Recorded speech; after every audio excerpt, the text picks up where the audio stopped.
Là, ils sont un certain nombre dans le chat à trouver qu'on n'a pas assez parlé d'Europe. Eh ben, on va être servi. Il y a une diversité dans notre famille politique. Il faut, et nous sommes là pour essayer sur géopolitique profonde de la faire vivre avec nos propres convictions les uns et les autres. Parce qu'en plus, il y a cet aspect-là, et j'y reviendrai aussi le samedi soir, si je tiens un petit discours à la fête, je rappellerai la nécessité d'avoir des vraies convictions et que les journalistes des vraies convictions.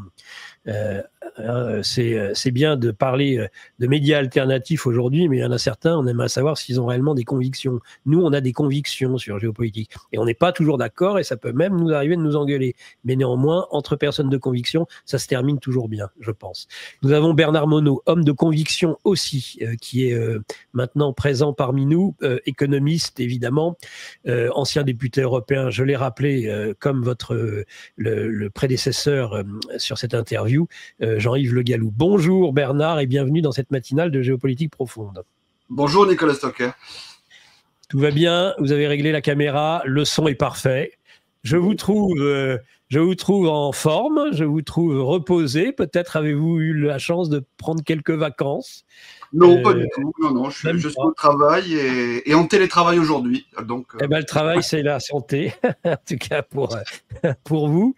Je rappelle l'Eurovision pour les peuples, de l'Europe fédéraliste à l'Europe des patries. Eh bien, c'est le patriotisme ou la banqueroute.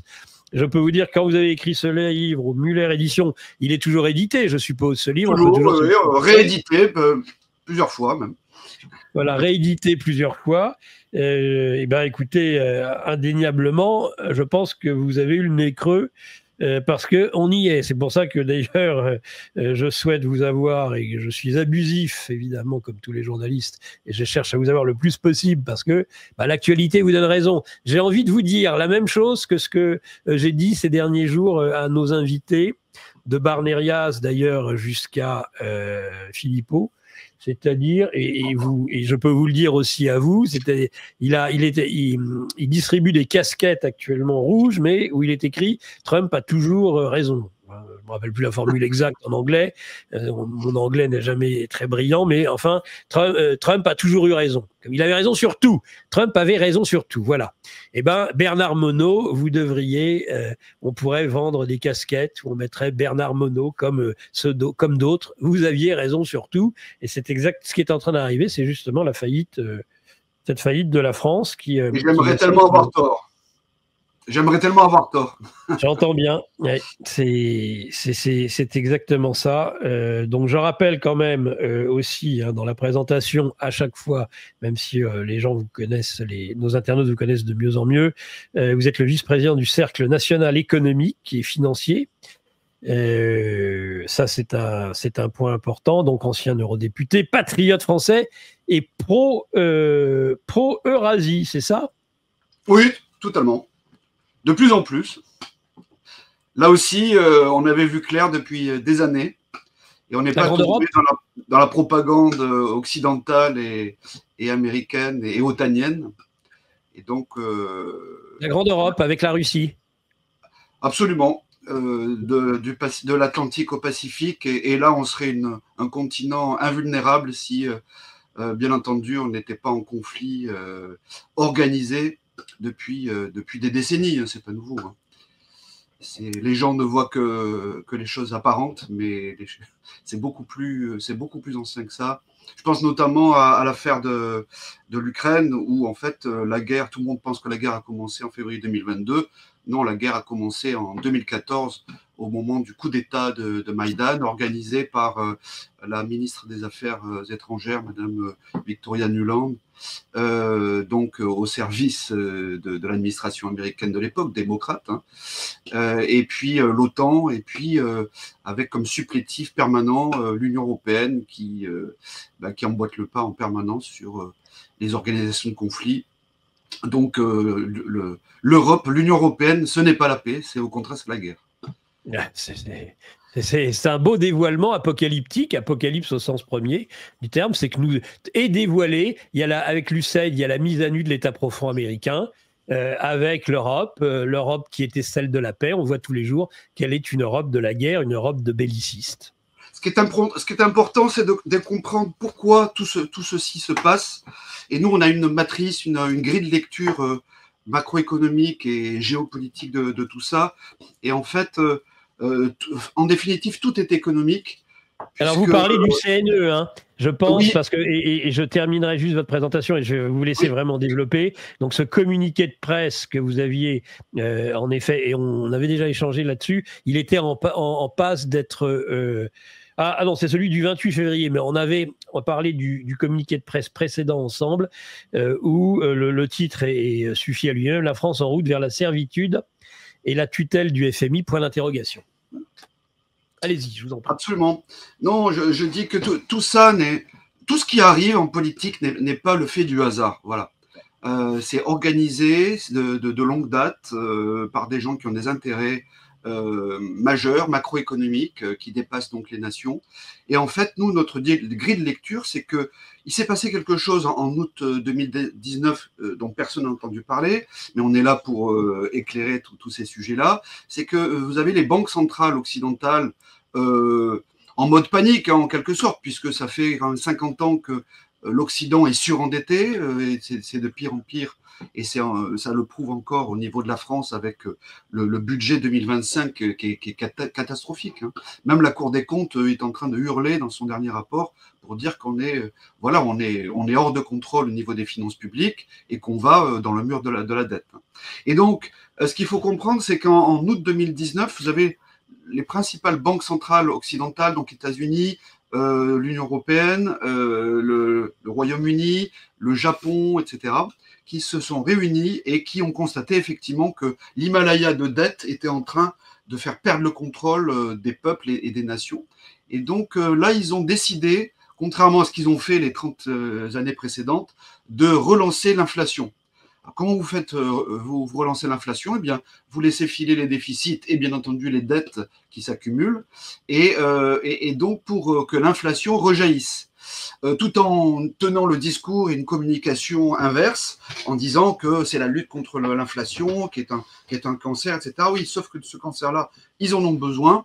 Et en fait, il fallait des prétextes pour tout ça. Donc ça, c'était en août 2019. Et vous avez vu démarrer dès début 2020 l'histoire de la pandémie du Covid-19 qui justifiait bien entendu l'arrêt de l'économie, c'est ce qui est jamais vu de toute l'histoire de la France. Puis des déficits au bas mot, on était à 432 milliards de dettes, ce qu'on appelait la dette Covid, déjà depuis 2020, 2021, 2022, etc. Donc les déficits ont filé. Le deuxième prétexte, c'est l'histoire de la climatologie, qui est extrêmement contestée par beaucoup d'autres scientifiques. Je pense notamment à l'organisation de l'Oregon 31 pour vos téléspectateurs, s'ils cherchent Oregon 31, vous avez 31 000 scientifiques qui contestent tout à fait l'idéologie du GIEC, hein, qui est le pendant, mais vous entendez toujours parler du GIEC, mais jamais évidemment d'Oregon 31. Et puis le troisième prétexte, bien entendu, et d'année en année tout ça, hein, c'est de lancer une guerre en Europe par tous les moyens, en faisant la provocation permanente auprès de la Russie. Et donc, pour justifier, là encore, l'économie de guerre, vous entendez ça partout aujourd'hui sur les plateaux. Donc, c'est le troisième volet, donc sanitaire, climatique, et puis maintenant économie de guerre, pour justifier des déficits et des dettes, parce qu'ils n'ont plus que ça aujourd'hui pour masquer en fait l'effondrement de tout l'Occident que nous avions théorisé déjà depuis très longtemps, depuis une quinzaine d'années, chez les économistes patriotes. Et malheureusement, ça se vérifie. Hein. Donc voilà, très très rapidement, comment on peut brosser la compréhension de la situation, et pourquoi on a des déficits, et pourquoi on a des dettes, et pourquoi ils nous amènent à la servitude, d'où ce que vous avez évoqué avec notre communiqué de presse de ce matin, effectivement. Voilà, la France est en route vers la servitude, et peut-être même la tutelle du FMI, c'est ça qui nous inquiète particulièrement au Cercle national des économistes. Ça pourrait aller vite, c'est quoi? C'est la dégradation de la note, donc une augmentation des taux d'intérêt nominaux sur les marchés obligataires, l'impossibilité de lever de l'argent permettant de répondre à nos obligations? Oui, c'est tout ça. En fait, si vous regardez la couverture de mon livre, qui est finalement le plus important, c'est le sous-titre, c'est le patriotisme ou la banqueroute. Oui. Nous sommes déjà en marche vers la banqueroute. Vous savez, il y a 3 étapes dans le processus de banqueroute. Le premier, c'est la ruine. Donc, la France est déjà ruinée, les Français doivent le savoir. Nous avons à peu près 6 000 milliards de passifs, hein, si on raisonne en bilan passif-actif, nous avons 6 000 milliards de passifs pour 4 000 milliards d'actifs. Donc, nous sommes déjà de 2 000 milliards en perte par rapport au bilan de la France. Donc, on est déjà en situation de ruine. La deuxième étape, c'est la faillite. Donc, quand vous êtes sur les marchés financiers, comme la France l'est, à peu près à 50%, 53% de notre dette est détenue par des créanciers étrangers.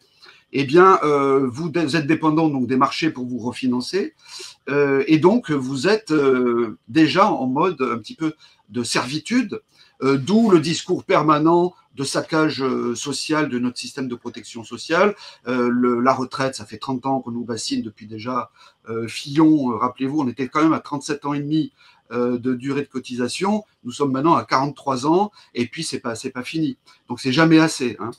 Après, vous avez l'assurance chômage, vous avez la politique familiale, la sécurité sociale, etc., etc. Bon.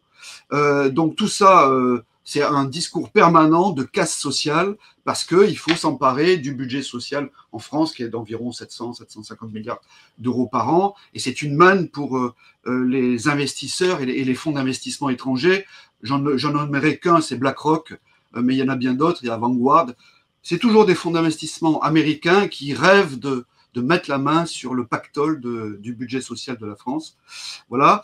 Et puis, la troisième étape du processus de banqueroute, c'est l'étape proprement dite de la banqueroute. C'est ce qui s'est passé historiquement, parce que c'est important de bien connaître l'histoire économique de la France. La dernière fois que ça a été prononcé, ça a été en 1797 par le Directoire, ce qu'on appelle la banqueroute des 2 tiers, c'est-à-dire qu'on a répudié les 2 tiers de la dette de l'époque post-Révolution française. Entre-temps, nous avions une crise monétaire gigantesque qui s'appelait la crise des assignats, la monnaie qui avait été fabriquée artificiellement, encore qu'elle reposait sur un patrimoine qui avait été préempté sur le dos de l'Église française à l'époque, hein, donc le patrimoine immobilier de l'Église catholique française.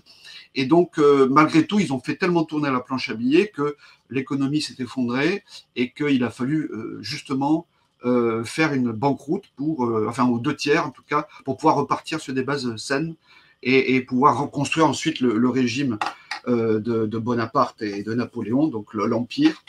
Moi, je pense qu'à titre personnel, hein, nous sommes dans cette séquence-là, c'est-à-dire que nous sommes rentrés déjà dans la phase de crise des assignats, en quelque sorte. Là, c'est la crise de l'euro. Un chiffre pour éclairer vos téléspectateurs, c'est que l'euro a perdu en 3 ans, c'est pour ça que je vous dis ça a déjà commencé, a perdu environ 60% par rapport au prix de l'or. Et alors, c'est très important de comprendre ça, ce n'est pas l'or qui se valorise, c'est l'euro qui se déprécie, qui se dévalorise par rapport à cette référence qu'est l'or. Comme le dollar, les monnaies se déprécient. Absolument. Oui, non, il n'y a pas que l'euro, bien entendu. Il y a le dollar, la livre sterling, le yen, toutes les monnaies occidentales. Bien entendu, les autres devises dans le monde aussi souffrent, hein. Notamment le rouble, le yen, le yuan, toutes les monnaies dans le monde souffrent. Pourquoi ? Parce qu'aujourd'hui, il y a une richesse qui s'est évadée en fait des nations, et les gens se croient artificiellement riches, ce qui n'est pas le cas. Voilà. Évadée où ? Déjà, il y a eu toutes les hémorragies, j'en parle dans mon livre. Moi, c'était en 2019 quand j'avais chiffré ça, il y a environ 250 milliards d'euros de richesse qui fichent le camp de France tous les ans depuis je dirais 18 ans maintenant, hein, ou voire 20 ans. Et donc, alors, via l'optimisation fiscale agressive des multinationales qui viennent faire du business en France, mais qui vont payer leurs impôts aux sociétés à Dublin, à Luxembourg, en Hollande, et les 4 très très voyous, le 4e étant Malte. Donc ça, c'est un sport international, hein, donc vous avez Starbucks. Moi, je pointe les responsables, hein. D'abord, vous avez tous les GAFAM, hein, Google, Amazon, Facebook, Apple, Microsoft, j'en passe et des pires, les Starbucks, les Airbnb, voilà. Donc, ils viennent faire leur jus en France, mais ils vont payer leurs impôts sous-évalués, bien entendu, à Dublin, etc. Bon, ils passent qu'on appelle vous me rassurez, il n'y a pas que Gérard Depardieu qui vole le fisc en France. Mais non, alors c'est pas du vol, hein, parce que c'est légal quand même, il faut dire la vérité, mais c'est immoral. Moi, j'avais beaucoup bataillé quand j'étais au Parlement européen, à la commission économique du Parlement européen, et je l'ai dénoncé, c'est pour ça que j'ai aussi écrit ce livre-là. On ne parle pas de 5 ou 6 ou 10 milliards, on parle d'unités de valeur annuelle de minimum 100 milliards d'euros par an.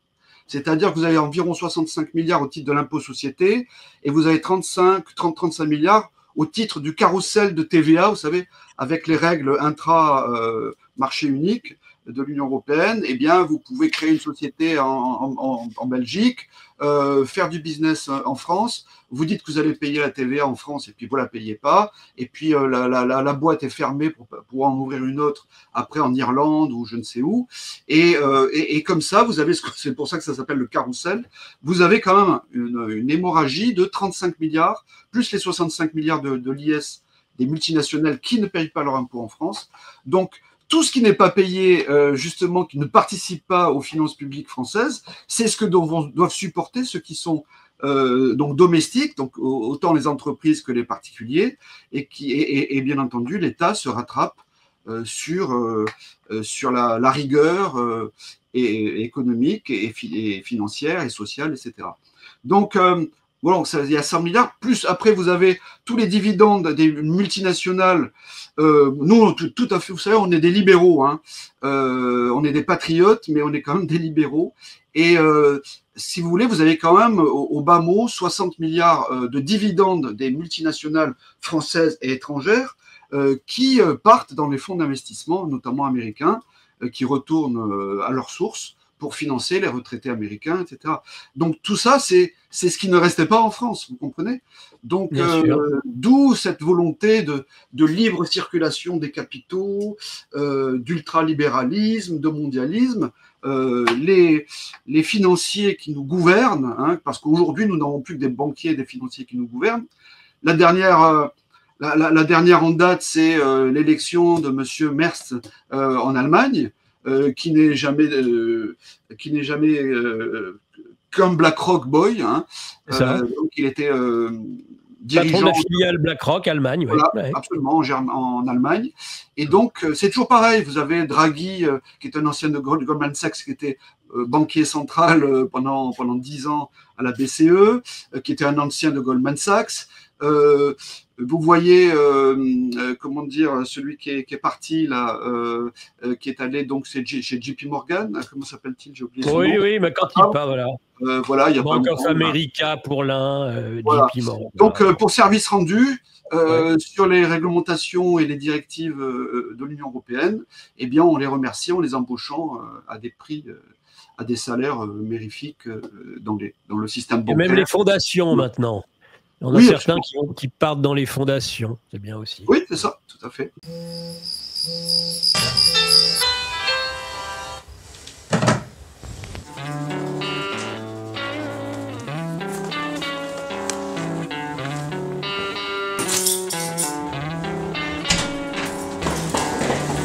Malgré la routine de la vie quotidienne, on peut trouver un autre univers dans la lecture. Un livre est une amitié, comme disait Proust. Il nous accompagne partout et nous transporte plus loin que nous pouvions espérer. Ça semble un peu cliché dit comme ça, mais oui, la lecture change la vie. C'est pourquoi avec Géopolitique Profonde, on vous propose notre revue mensuelle.